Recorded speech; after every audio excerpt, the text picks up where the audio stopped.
Friends, welcome to लक्ष्य academy. आज के इस लेक्चर में हम स्टार्ट करने वाले हैं section 10 of provision of offenders act 1958। जैसा कि आप लोगों को पता है, ये क्लासेस चल रही है आरजेएस माइनर एक्ट के लिए। प्रोविजन ऑफ ऑफेंडर्स एक्ट 1958 आपका जो एक माइनर एक्ट है जो आरजेएस के एग्जाम में है। आरजेएस के अलावा ये एमपी एडीपीओ में भी सब्जेक्ट रह चुका है, राजस्थान एपीओ का भी ये सब्जेक्ट है। अदर स्टेट जुडिशरी में प्रोविजन ऑफ ऑफेंडर्स एक्ट 1958 जो है आपका पूछा जाता है। तो ये जो आपका माइनर एक्ट है, ये एक तरह से आप कह सकते हैं कि ऑल स्टेट जुडिशरी के जो एग्जाम्स होते हैं उसमें एक माइनर एक्ट है। इसलिए ये सभी स्टेट्स में जहां जहां पर ये सिलेबस में पार्ट है, ये वीडियो आपके लिए हेल्पफुल है। प्रीवियस क्लास में हमने सेक्शन 9 तक जो है कवर कर लिया था। आज हमें सेक्शन 10 से जो है स्टार्ट करना है।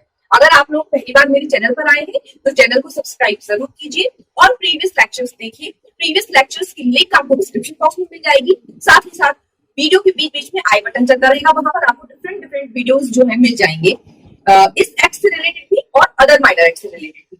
आरजेएस में जो अदर माइनर एक्ट्स हैं उनके वीडियोस भी हमारे चैनल पर डले हुए हैं, आप लोग प्ले लिस्ट में जाकर चेक कर सकते हैं और डिस्क्रिप्शन बॉक्स में भी आपको उनकी लिंक मिल जाएगी। आई बटन पे भी बीच बीच में आपको उनकी लिंक मिलती रहेगी। For example, indecent representation act आपका आरजेएस में माइनर एक्ट है, एमपीडीपीओ में था, एमपीडीएलएओ में था, और भी अदर स्टेट जुडिशरी में या एपीओ एग्जाम्स में माइनर एक्ट बहुत कॉमन है आजकल। तो आप प्लेलिस्ट प्लीज चेक करते रहिए। डोमेस्टिक वायलेंस एक्ट जो है वो भी आपका डला हुआ है मेरे चैनल पर। इंडिसेंट रिप्रेजेंटेशन डला हुआ है, पॉक्सो एक्ट डला हुआ है। ये कुछ कॉमन एक्ट्स है, माइनर एक्ट्स, जो हर स्टेट जुडिशरी एपीओ एग्जाम्स में आजकल पूछे जाने लगे हैं। चलिए, तो ये इन्फॉर्मेशन आपके लिए हेल्पफुल है। अब हम स्टार्ट करते हैं आज का लेक्चर, यानी कि सेक्शन 10, 11 एंड 12 आज के इस लेक्चर में हम पढ़ेंगे। तो सेक्शन 10, अब हम देखें, सेक्शन 10 जो है वो आपकी बात करती है श्योरिटीज से रिलेटेड प्रोविजंस के बारे में। Section 10 of provision of offenders act कहती है कि जो श्योरिटी की बात इस एक्ट में कही गई है, सेक्शन 4 में जब श्योरिटी वाला प्रोविजन आता है, जब प्रोबेशन पे, गुड कंडक्ट की प्रोबेशन पे जब व्यक्ति को छोड़ने की बात कही जाती है तो वहां पर श्योरिटी की जरूरत पड़ती है। तो जो श्योरिटी से संबंधित जो भी उपबंध है, अगर उनसे कोई रिलेटेड इशू आ जाता है, बॉन्ड कैंसिल होना है, तब श्योरिटी के क्या मतलब प्रावधान रहेंगे, रिलेटेड कैंसिल करना है तो क्या प्रावधान रहेंगे, तो उन सब बातों की जो प्रावधान है, तो ये एक्ट कहता है कि वो सारे जो प्रावधान है, जो प्रोविजन है, वो डील कहां से होंगे, कोड मतलब क्या है यहाँ पर, सीआरपीसी 1973। तो यहाँ पर ये कहा गया है कि जो आपके सेक्शन 10 जो है आपकी बात करती है प्रोविजन एज टू श्योरिटी, तो ये कहती है कि सीआरपीसी की जो सेक्शंस है वो ये वाली सेक्शन जो है ये श्योरिटी से रिलेटेड ये अप्लाई करेंगी in case of section 10 of provision of offenders act 1958। जब अगर आपके पास पुराना बेयर एक्ट होगा तो पुराने बेयर एक्ट में आपको सीआरपीसी जो 89 वाली थी उसके प्रोविजंस दिए हैं, ठीक है, तो आप एडिट कर लीजिए, उनमें ये प्रोविजंस ऐड कर लीजिए। और अगर आपके पास नया वाला बेयर एक्ट है तो उसमें सेक्शन 10 में नीचे आपको यही सेक्शंस मिलेगी। तो आप लोग चाहे तो अपने बेयर एक्ट में काट कर ये वाली सेक्शन वही सेक्शन के सामने लिख लीजिए, अच्छा रहेगा। पुराना बेयर एक्ट है तो भी, नया बेयर एक्ट है तो भी ये वाली सेक्शन लिख लीजिए, क्योंकि नए बेयर एक्ट में भी ये सेक्शन नीचे दी रहती है। उसमें आपको 89 वाली दी होंगी ऊपर, और कहा हुआ ये नहीं पढ़ना है, जो नीचे बताई गई है वो पढ़ना है। तो सेक्शन 121, 123 का सबसेक्शन 10, 124, 373, 446, 446A, 447, 448, 449, 446 ए जो है मैंने एडिशनल जोड़ा, ये भी श्योरिटी से रिलेटेड, ये आपको बैरक में नहीं है।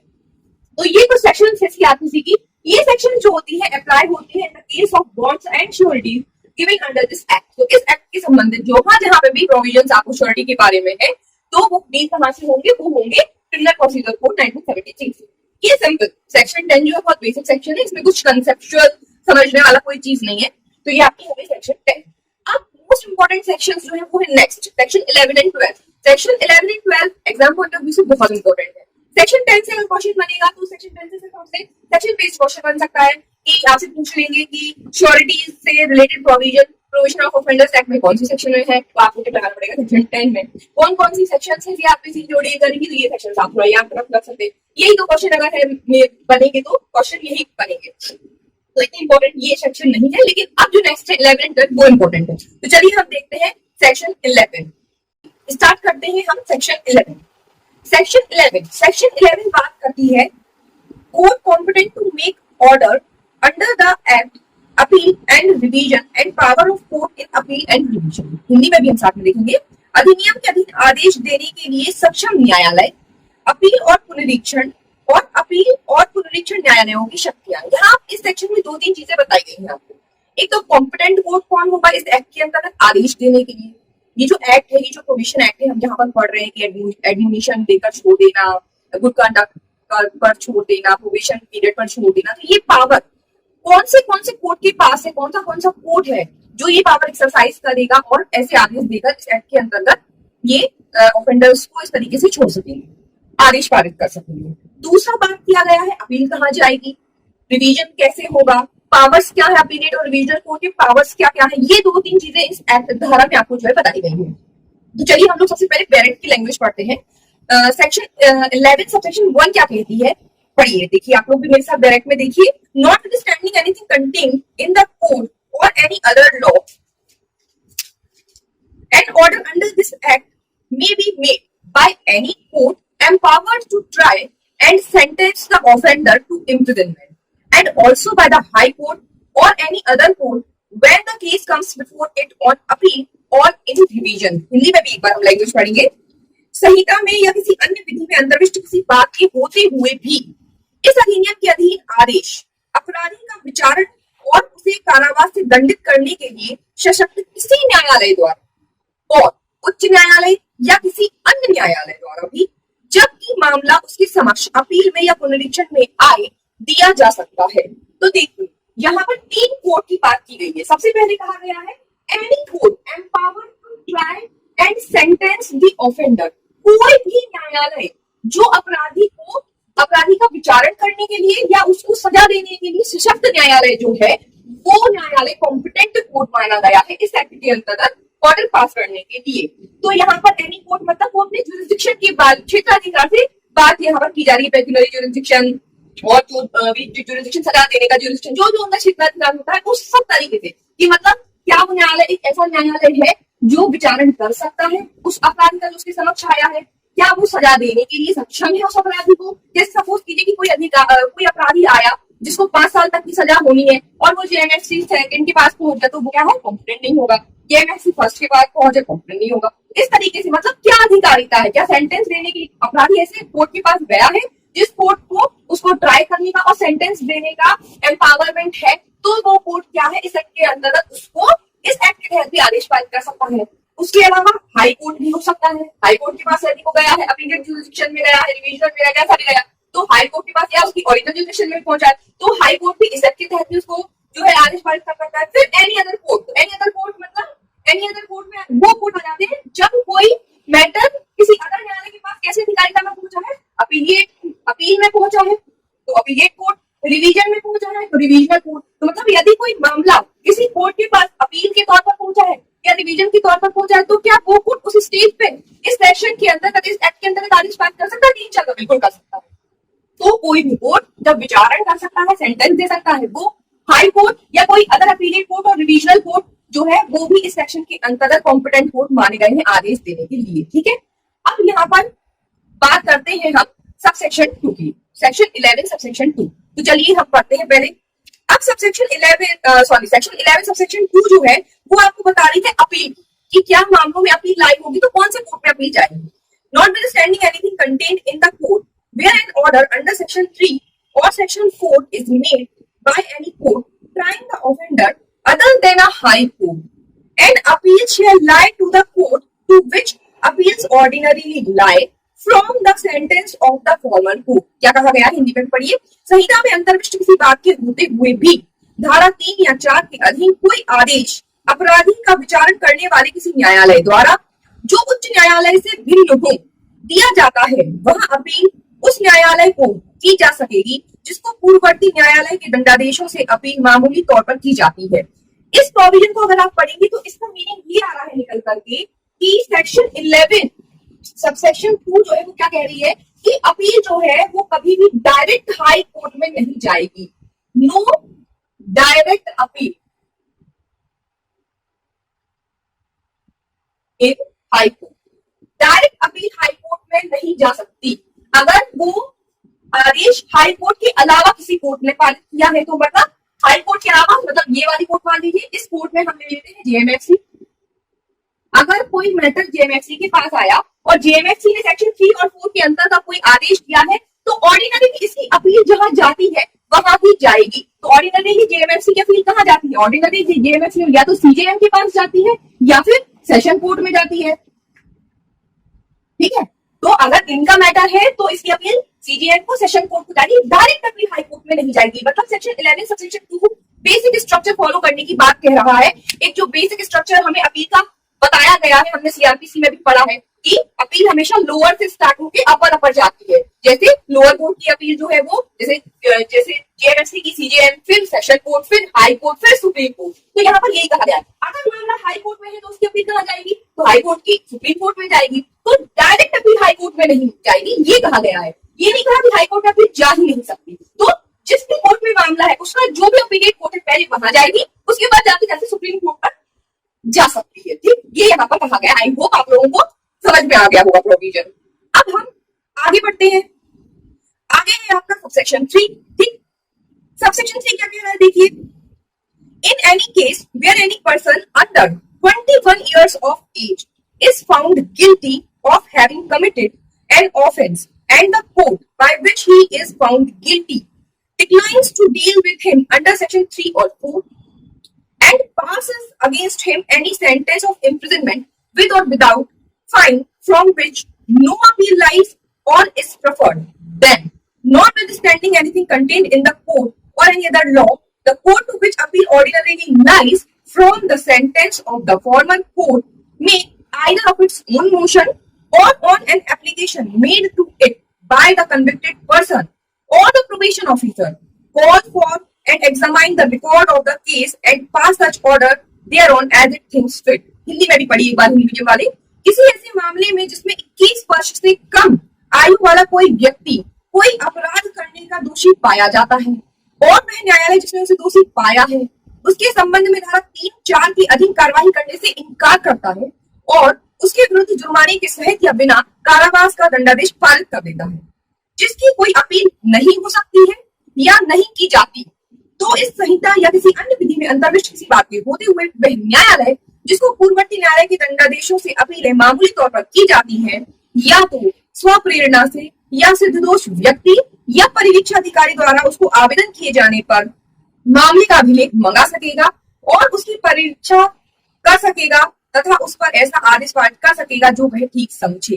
अब देखिए यहाँ पर बात हो रही है सबसेक्शन 3 में इस चीज की 21 वर्ष से कम आयु वाले व्यक्ति की। ठीक, 21 वर्ष से कम आयु का जो प्रोविजन है सेक्शन 6 यहाँ पे कनेक्ट हो रही है आपकी सेक्शन 6। सेक्शन 6 में हमने पढ़ा है 21 ईयर्स से कम व्यक्ति, कम उम्र का व्यक्ति बोलेंगे, बच्चा बोलेंगे, अगर अपराध कर देता है तो कहा गया है कि अगर 21 वर्ष से कम आयु का व्यक्ति अगर कोई अपराध कर देता है और वो न्यायालय के समक्ष आता है तो उसको डांट फटकार के सेक्शन 3 के अंतर्गत, सेक्शन 4 के अंतर्गत श्योरिटी देकर छोड़ देना चाहिए। लेकिन अगर कोर्ट को ऐसा लगता है कि नहीं ऐसी कंडीशंस नहीं है कि इसको छोड़ना चाहिए तो सेंटेंस भी दे सकता है। दोनों बातें सेक्शन 6 में कही गई है। तो यहाँ पर सेक्शन 6 का नेक्स्ट वाला पॉइंट है कि जब 21 ईयर्स से कम का कोई व्यक्ति न्यायालय के समक्ष आया तो उन्होंने उसको सेक्शन 3 का और सेक्शन 4 का जो है बेनिफिट नहीं दिया। बेनिफिट ऑफ सेक्शन 3 एंड 4 क्या है, इस व्यक्ति को नहीं मिला 21 ईयर्स ऑफ एज का। और बल्कि क्या किया, बल्कि न्यायालय ने उसको सेंटेंस दे दिया, उसको सजा पारित कर दी। तब क्या इस व्यक्ति को क्या बेनिफिट मिला है, तो यहाँ पर कहा गया है कि जिस कोर्ट ने ऐसे बच्चे को सेक्शन 3 और 4 का बेनिफिट नहीं दिया, उसको सजा दे दी, तो उस कोर्ट की ऑर्डिनरी अपील्स जहां जाती है वो वाला कोर्ट, ऑर्डिनरी अपील मतलब वही जो अभी हमने कंसेप्ट पढ़ा कि अगर सीजीएम के पास मैटर था तो उसकी अपील सेशन कोर्ट को जाएगी, जेएमएफसी का है तो सीजीएम और सेशन कोर्ट को जाएगी, तो वो कोर्ट। तो पहले तो क्या है, यहाँ पर 21 ईयर्स से कम का कोई बच्चा है जिसने अपराध किया, वो इस एक्ट के अंतर्गत आया, उसको बेनिफिट ऑफ सेक्शन 3 एंड 4 नहीं दिया गया और उसको सेंटेंस कर दिया गया। ठीक, उसको क्या है, सजा सुना दी गई और सजा सुना दी गई। अब वो मैटर ऐसा है जिसकी अपील हो नहीं सकती, क्या लिखा है, shall not lie, appeal shall not lie, appeal जो है हो नहीं सकती या अपील जो है की नहीं गई। यहाँ पर दो बातें आपकी कही गई है सब सेक्शन 3 में, नो अपील लाइज और इज प्रेफर्ड, नॉट प्रेफर्ड। ठीक है, अपील क्या तो ऐसा मैटर है जिसकी अपील हो नहीं सकती या अपील की नहीं गई। तब ऐसी कंडीशन में क्या होगा, तब ऐसी कंडीशन में जो अपीलिएट कोर्ट है, जो अपीलिएट कोर्ट है उसके पास दो पावर आते हैं। इन दोनों कंडीशन में क्या पावर आते हैं, पहला आता है स्यूमोटो,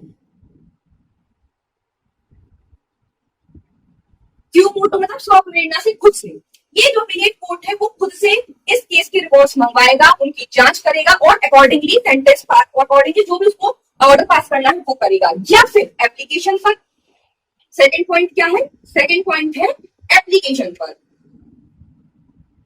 अब यहाँ एप्लीकेशन कौन कौन दे सकता है, एप्लीकेशन दो लोग दे सकते हैं, खुद ऑफेंडर या प्रोबेशन ऑफिसर। जो ऑफेंडर है वो या प्रोबेशन ऑफिसर जो है वो एप्लीकेशन दे सकते हैं इस एप्लीकेट कोर्ट को कि सर मुझे जो है सेक्शन 6 के अंतर्गत मुझे सेक्शन 3 और 4 का बेनिफिट नहीं मिला, मुझे सजा दे दी गई है, तो मैं आपसे विनती करता हूं कि आप इस मैटर का संज्ञान लें। तब एप्लीकेट कोर्ट संज्ञान लेगा और रिकॉर्ड कॉल कर देगा, उनका मैटर को देखेगा और अकॉर्डिंगली अपने अकॉर्डिंग जो उनको ठीक लगेगा वैसा सेंटेंस जो है पास करेगा। तो यहाँ पर दो चीज हो गई, ठीक है। सेक्शन 11 सबसेक्शन 3 आपकी ये कहती है कि 21 ईयर से कम का कोई व्यक्ति है जिसको बेनिफिट नहीं मिला है 3-4 का, सेंटेंस पास कर दिया गया है उसके खिलाफ, तो मैटर ऐसा है जिसकी अपील हो नहीं सकती या अपील की नहीं गई है, तब ऐसे मैटर में अपीलेट कोर्ट सामने आएगा, स्वप्रेरणा से उस मैटर को कॉल कर सकता है कोर्ट, उसको एग्जामाइन करेगा, उसके बाद मैटर में पास करेगा या फिर एप्लीकेशन दी जा सकती है ऑफेंडर के द्वारा या प्रोबेशन ऑफिसर के द्वारा, और फिर मैटर का संज्ञान लेकर के अपीलेट कोर्ट जो है पास करेगा ऑर्डर। यहाँ पर ये होती है आपकी सबसेक्शन 3, ठीक। अब उसके बाद हम बात करेंगे सबसेक्शन 4।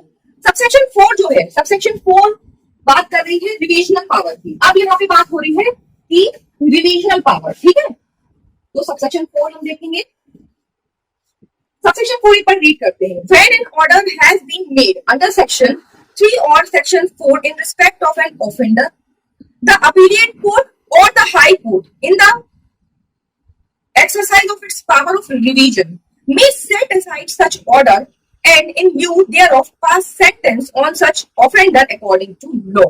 क्या कहा गया है, जब किसी अपराधी के संबंध में धारा 3 या धारा 4 के अधीन कोई आदेश दिया गया है, तब अपील न्यायालय या उच्च न्यायालय अपनी पुनरीक्षण की शक्तियों का प्रयोग करते हुए ऐसे आदेश को अपास्त कर सकेगा और उसके बदले में ऐसे अपराधी की बाबत विधि के अनुसार दंडादेश पारित कर सकेगा। ठीक, यहाँ पर क्या कहा गया है, यहाँ पर कहा गया है कि जब सेक्शन 3 और 4 के अंतर्गत कोई आदेश पारित कर दिया जाता है, यहाँ पर पहले तो आप लोग लिख लीजिए सेक्शन 11 और सेक्शन 4 जो है वो कौन सी बात कर रही है, वो बात कर रही है रिविजनल पावर की, पावर ऑफ अपीलेट कोर्ट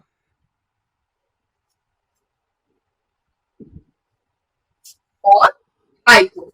तो यहाँ पर हाई कोर्ट और जो भी अपीलेट कोर्ट है, हाई कोर्ट के अलावा मतलब अगर सीजीएम के पास गया है मैटर तो सेशन कोर्ट हो सकता है सीजीएम, और अगर जेएमएफसी के पास मैटर गया तो सीजीएम का कोर्ट हो सकता है। तो जो भी अपीलेट कोर्ट और हाई कोर्ट है उसके रिविजनल पावर की बात की गई है सब सेक्शन 4 में। तो यहाँ पर ये कहा गया है कि जब कभी भी सेक्शन 3 और 4 के अंतर्गत, ठीक है, जो ऑफेंडर है कोई भी ऑर्डर पास किया जाता है, तभी अपीलेट कोर्ट और हाई कोर्ट जो है वो अपना रिविजनल पावर को यूज करते हुए क्या कर सकते हैं, उस मैटर को सेट असाइड कर सकते हैं,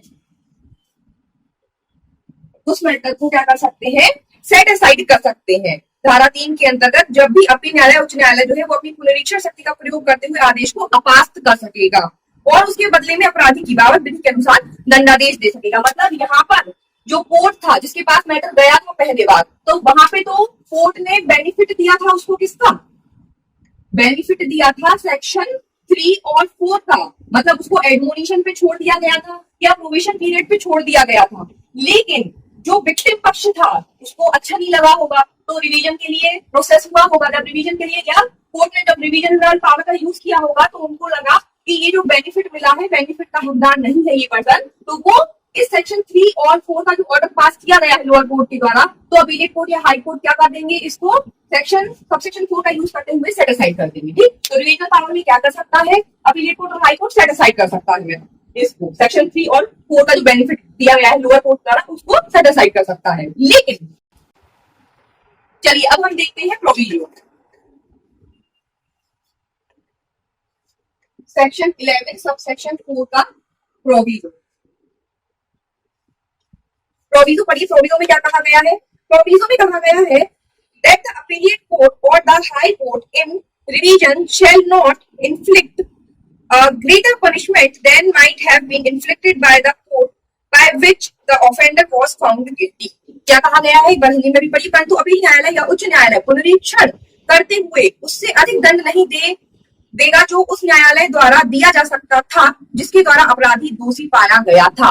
तो रिविजनल पावर जब भी यूज कर रहे हैं, सब सेक्शन 4 में जब हमने देखा कि सेटिसाइड कर रहे हैं मैटर को, तो रिविजनल पावर में सेटिसाइड भी कर सकते हैं लेकिन पनिशमेंट भी दे सकते हैं। तो अगर रिविजनल पावर कोर्ट यूज कर रहा है तो अगर पनिशमेंट इम्पोज की जा रही है तो जो अपीलिएट कोर्ट है या जो हाई कोर्ट है वो इतनी पनिशमेंट, इतनी ग्रेटर पनिशमेंट नहीं देगा उस अपराधी को जितनी उस कोर्ट को देने का पावर है जिसके पास वो ओरिजिनली मैटर गया है। ठीक है, shall not inflict a greater punishment than might have been inflicted by the court by which the offender was found guilty. तो जिस कोर्ट के पास, सपोज करिए जेएमएफसी के पास मैटर गया था, उसने जो है गिल्टी फाउंड किया था ऑफेंडर को, तो इनकी अधिकारिता मान लीजिए सपोज कर लीजिए इनकी अधिकारिता 2 साल की है, ये जो है 2 साल तक का पनिशमेंट दे सकते हैं। हम एग्जाम्पल लेके चल रहे हैं, अधिकारिता आप लोग एक बार चेक कर लीजिएगा सीआरपीसी में कितनी कितनी बताई गई है। तो अगर जेएमएफसी की अधिकारिता 2 साल तक की सजा देने की है तो जब रिविजनल पावर यूज किया जा रहा है तो हाई कोर्ट और अपीलिएट कोर्ट जो है, अपीलिएट कोर्ट और जो हाई कोर्ट जो है, जब ये रिविजनल पावर अपना यूज करेंगे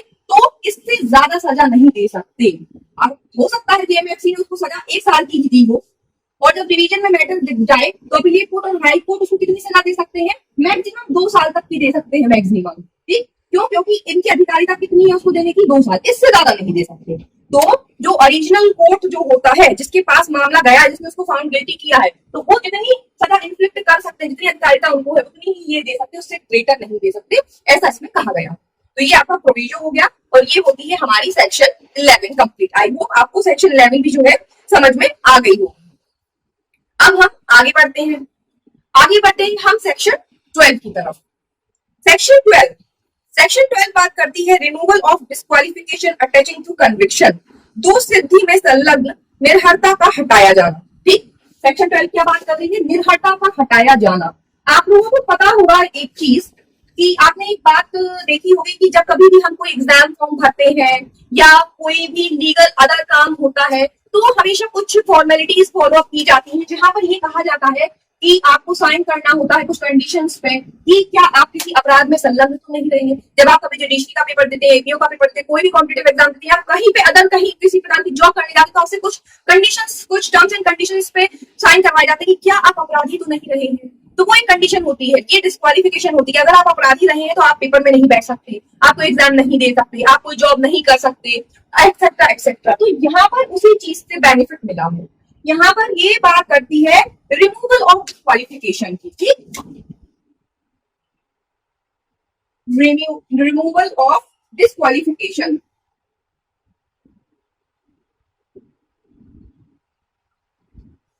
निर्भरताओं का हटाया जाना। क्या कहती है सेक्शन 12? पढ़िए। Notwithstanding anything contained in any other law, a person found guilty of an offence and dealt with under the provisions of section 3 or section 4 shall not suffer disqualification if any attaching to a conviction of an offence under such law। किसी अन्य विधि में अंतर्विष्ट किसी बात के होते हुए भी कोई व्यक्ति जो अपराध का दोषी पाया जाता है और जिसके संबंध में धारा 3-4 के उपबंधों के अधीन कार्यवाही की जाती है, ऐसी विधि के अधीन अपराध की दोषसिद्धि से संलग्न यदि कोई निर्भरता से ग्रस्त नहीं होगा।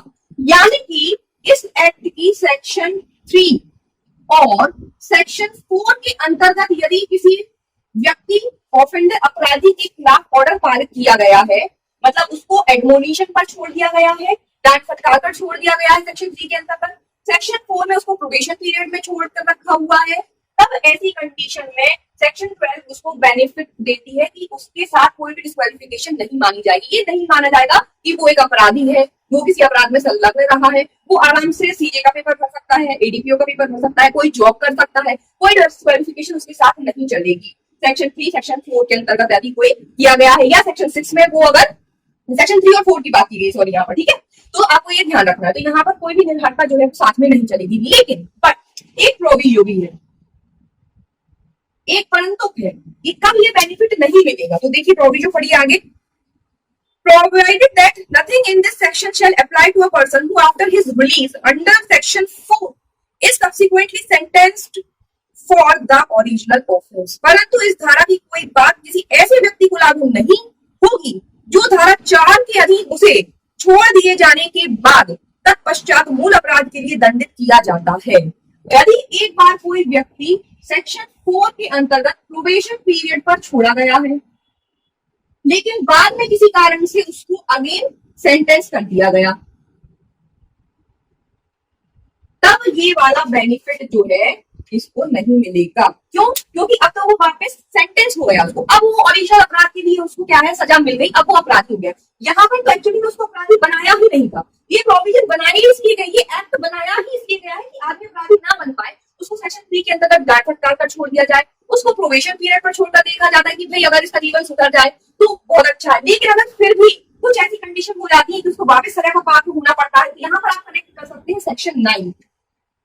हमने सेक्शन 9 में पढ़ा था कि जब कभी भी किसी व्यक्ति को सेक्शन 4 के अंतर्गत प्रोबेशन पीरियड में छोड़ा जाता है और उसके ऊपर जो कंडीशंस इंपोज की जाती है, अगर वो कंडीशन को फुलफिल करने में फेल हो जाता है तो कोर्ट सेक्शन 9 के अंतर्गत क्या करता है, उसको वापस से ओरिजिनल सेंटेंस दे सकता है। पहली बार अगर उसने कोई कंडीशन को फुलफिल करने में फेल हुआ है तो 50 रुपए का फाइन लग जाता है। ये हमने सेक्शन 9 में पढ़ा था। और डिटेल में सेक्शन 9 आप देखना चाहते हैं तो डिस्क्रिप्शन बॉक्स में इसकी लिंक है, आप वहां से देख सकते हैं, और ऊपर आई बटन पे भी जो है आपको दिख जाएगा वीडियो, तो आप सेक्शन 9 का भी वीडियो देख लीजिए, क्योंकि यहाँ से कनेक्ट होगा प्रो वीडियो से। तो अगर फिर से किसी व्यक्ति को एक बार रिलीज कर दिया गया सेक्शन 4 में, वापस उसको सजा मिल गई, तब फिर वो जो है इसका डिस्क्वालिफिकेशन उसके साथ चलेगी। इस सेक्शन 12 का बेनिफिट उस व्यक्ति को नहीं मिलेगा। सेक्शन 12 का बेनिफिट सिर्फ किस व्यक्ति को मिलेगा, जो पहली बार में जिसकी क्लास सेक्शन 3 और 4 ऑर्डर पारित हुआ है और फिर वो वहां से फ्री हो गया, एडमोनिशन पर छोड़ा गया, उसके बाद वो फ्री। 4 में उसको प्रोबेशन पीरियड पे छोड़ा गया, उसका प्रोबेशन पीरियड बहुत अच्छे से निकला, उसको 1 साल के 2 साल के प्रोबेशन पीरियड पे छोड़ा, प्रोबेशन पीरियड के बाद उसका अच्छा रहा, प्रोबेशन ऑफिसर की रिपोर्ट पॉजिटिव है तो उसको फ्री करके छोड़ दिया जाएगा, वो किसी भी प्रकार से अपराधी नहीं माना जाएगा। ठीक, तो ये होती है आपकी सेक्शन 12 कंप्लीट। आई होप आपको मेरा समझाना समझ में आ गया होगा, जो भी चीजें हैं वो क्लियर हो गई होगी। अगर कोई भी डाउट है तो कमेंट बॉक्स में आप पूछ सकते हैं। अगर कोई भी डाउट है तो आप डिफरेंट ग्रुप्स हैं, उन पर भी आप जानकारी ले सकते हैं। और ज्यादा डिटेल आपको चाहिए तो ग्रुप्स ज्वाइन कीजिए। ग्रुप्स में बहुत से सब्जेक्ट्स की पीडीएफ भी आपको अवेलेबल रहती है, नोट्स भी कभी कभी डल जाते हैं, तो आप मेरे डिफरेंट ग्रुप्स जो है वो ज्वाइन कर सकते हैं। उनकी लिंक आपको डिस्क्रिप्शन बॉक्स में मिल जाएगी। चलिए, और जो भी अदर माइनर एक्ट्स हैं जो आरजीएस में पूछे जाने वाले, क्योंकि अभी रिसेंटली आरजीएस का पेपर, इसलिए मैं बार-बार आरजीएस का नाम ले रही हूँ। और भी अभी छत्तीसगढ़ का भी पेपर आने वाला है, तो छत्तीसगढ़ रेंट कंट्रोल एक्ट भी बहुत जल्दी हम उसको भी कंप्लीट करेंगे। कुछ वीडियोस डले हुए हैं, तो बहुत जल्दी हम छत्तीसगढ़ रेंट कंट्रोल भी कंप्लीट करेंगे। तब तक के लिए मिलते हैं, टेक केयर, ध्यान रखिए अपना, और अब मिलते हैं नेक्स्ट लेक्चर में। नेक्स्ट लेक्चर में हम अभी इसी को कंटिन्यू करेंगे सेक्शन 12 के बाद। Take care, bye bye.